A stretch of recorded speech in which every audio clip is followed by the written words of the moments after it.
ብዙዎቻችሁ ክብደታችሁን ለመቀነስ ምግባችሁን ቀንሳችኋል፣ የአካል ብቃት እንቅስቃሴ ለመስራት ሞክራችኋል። ነገር ግን ክብደታችሁ በጠበቃችሁት ልክ እየቀነሰላችሁ አይደለም፣ ወይም ደግሞ ጭራሹንም አልቀንስ ብሏችኋል። የዚህ ችግር ምክንያቱ ምን ይሆን? የብዙዎቻችሁ ጥያቄ ነው። ዛሬ የዚህን ምክንያት እና መፍትሄውን እነግራችኋለሁ። እናንተ ይህ ቪዲዮ ለብዙ ሰዎች እንዲደርስ ላይክ አድርጋችሁ ጀምሩት። አዲስ ከሆናችሁና የጤና ጉዳይ ግድ የሚላችሁ የሚያሳስባችሁ ለመማር የምትፈልጉ ከሆነ ደግሞ ሳብስክራይብ በማድረግ ቤተሰብ ሆናችሁ ጠቃሚ የሆኑ የጤና መረጃዎችን መማር ትችላላችሁ። ክብደት በመቀነስ አይነት 2 የስኳር በሽታን ለመከላከልና ሁለንተናዊ ጤናችን ለማሻሻል ምግባችን እያስተካከልን የአካል ብቃት እንቅስቃሴ እየሰራን ለምንድን ነው ክብደታችን አልቀንስ ያለው? ክብደታችን አልቀንስ ያለበት ዋነኛውና አንደኛው ምክንያት የተደበቁ ካሎሪዎች ናቸው።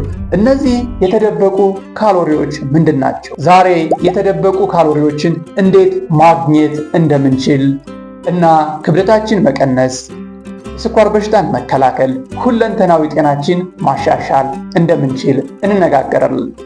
ለመሆኑ ካሎሪ ምንድን ነው? ባጭሩ ለመንቀሳቀስ፣ ለመተንፈስ፣ ልባችን ለመምታት እና በህይወት ለመኖር ሰውነታችን የሚያስፈልገው ኃይል የሚለካበት መሳሪያ ነው። ይህ ማለት ልክ መኪና ለመንቀሳቀስ ነዳጅ እንደሚያስፈልገው ሁሉ ሰውነታችንም ለመንቀሳቀስ የቀን ተቀን ስራዎችን ለመስራትና ለመኖር ነዳጅ ያስፈልገዋል። ይህንን እንግዲህ ካሎሪ ብለን እንጠራዋለን። ነገር ግን ከሚያስፈልገው በላይ ነዳጅ ስንቀዳ ያ ትርፍ ነዳጅ በስብ መልክ ሰውነታችን ውስጥ ይከማቻል። ታዲያ እነዚህ የተደበቁ ካሎሪዎች የሚባሉት የትኞቹ ካሎሪዎች ናቸው? የተደበቁ ካሎሪዎች የሚባሉት ሳናስባቸው በምንመገባቸው ምግቦች፣ በምንጠጣቸው መጠጦች ውስጥ ተደብቀው ወደ ሰውነታችን የምናስገባቸው ካሎሪዎችን ነው። ለምሳሌ አትክልቶችን ለማጣፈጥ የምንጨማምራቸው ዘይቶች፣ እንዲሁም ደግሞ ቡና፣ ሻይ ብቻውን ብዙ ካሎሪ የለም ብለን እናስባለን። ነገር ግን በሻይና በቡና ላይ የምንጨምራቸው ስኳሮች፣ የምንጨምራቸው ቅቤዎች ተደብቀው ወደ ሰውነታችን የሚገባውን ካሎሪ በከፍተኛ ሁኔታ ይጨምሩታል። ከዚያም ባለፈ ደግሞ ወተት በምንጠጣበት ጊዜ ቅባቱ ያልወጣ ወተት ሊሆን ይችላል። እንዲሁም ደግሞ ለወተቱ ማጣፈጫ ቅቤ፣ ስኳር በምንጨምርበት ጊዜ አሁንም ተደብቀው በከፍተኛ ሁኔታ ካሎሪያችን ይጨምሩታል። እነዚህም የተደበቁ ካሎሪዎች ናቸው። ከዛ በተጨማሪ ደግሞ አትክልቶችን፣ ፍራፍሬዎችን በጁስ መልክ በምንጠጣበት ጊዜ ደግሞ ከፍራፍሬዎች በተጨማሪ ተጨማሪ ስኳር እናስገባባቸዋለን። እነዚህም ስኳሮችም ጁስ እንደጠጣን እንጂ ተጨማሪ ስኳር እንደተጠቀምን ልብ ስለማንል አሁንም በቀን የምንጠቀመው ካሎሪ ተደብቆ ይጨምራል። ከዛ በተጨማሪ ደግሞ ለቁርስ፣ ለምሳ፣ ለመክሰስ እንደ መዳረሻ በመሃል የምንጎራረሳቸው መክሰሶች እና ምግቦች ደግሞ እንደ ምግብ ስለማንቆጥራቸው ተደብቀው ካሎሪያችን ይጨምራሉ። የእነዚህን ካሎሪ መጨመር ተከትሎ ደግሞ ክብደታችን ይጨምራል፣ ወይም ደግሞ ክብደታችን በፈለግነው ልክ አይቀንስም፣ ግትር ብሎ ያስቸግረናል። በፈለግነው ልክ ክብደታችን ለመቀነስ እንቸገራለን።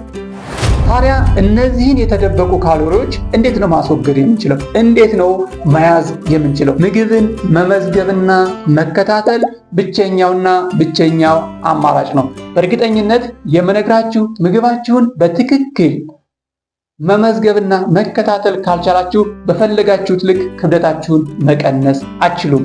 ምክንያቱም ሰውነታችን የሚሰራው የለመደውን ነገር ስለሆነ ክብደታችን እንዳይቀንስ ይፈልጋል። ስለዚህ ክብደታችን እንዳይቀንስ ደግሞ እኛ በማናውቀው መንገድ የራብ ስሜቶችን በመፍጠር የተደበቁ ካሎሪዎችን ፍላጎታችን እንዲጨምር በማድረግ ክብደታችን እንዳይቀንስ ባለበት እንዲቀጥል ወይም ደግሞ እንዲጨምር ያደርጋል። ይህንን ለመከላከል ደግሞ የግድ የምንመገባቸውን ምግቦች በመዝገብ ማወቅና ምን ያህል ካሎሪ ያለው ምግብ እንደተመገብን መከታተል ስንጀምር ብቻ ነው በትክክል በምንፈልገው መንገድ ክብደታችን መቀነስ የምንችለው።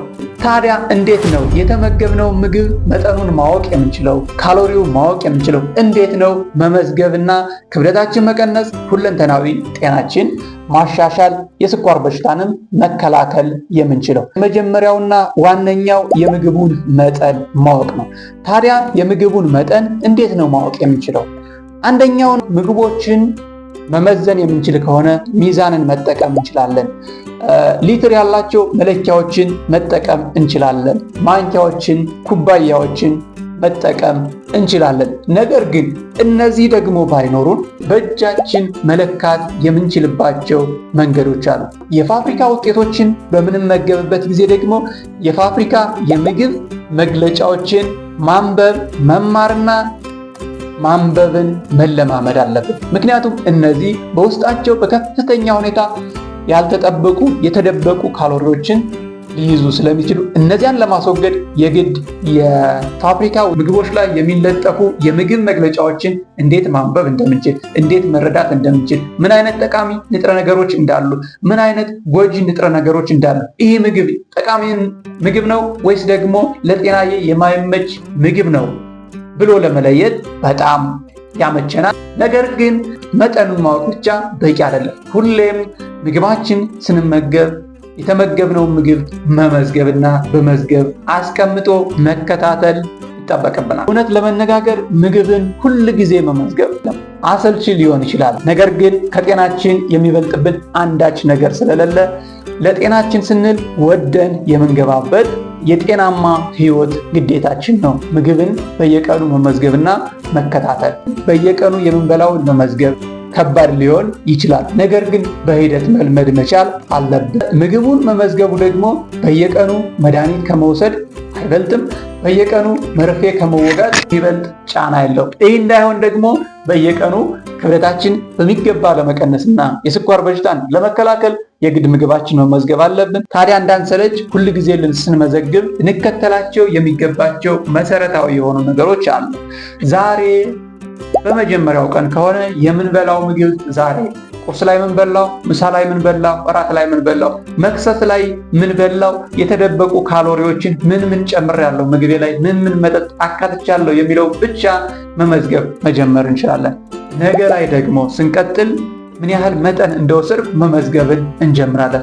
ሲቀጥል ደግሞ እየለመድነው ስንሄድ ደግሞ በእያንዳንዱ ምግብ ላይ ምን ያህል ካሎሪ እንደተመገብኩ መመዝገብ እንቀጥላለን። ሲቀጥል ደግሞ በየቀኑ ለመመዝገብ ምግባችን በምንፈልገው ደረጃ ለመመገብ የከለከሉን ፈተናዎች እንዲሁም አንዳንዴ ደግሞ ስንፍናዎች፣ እምብይ የማለት ችግሮች መመዝገብና እነዚያን ፈተናዎች በማስወገድ ጤናማ የሆነውን የአመጋገብ ስርዓት በሂደት መገንባት እንችላለን ማለት ነው።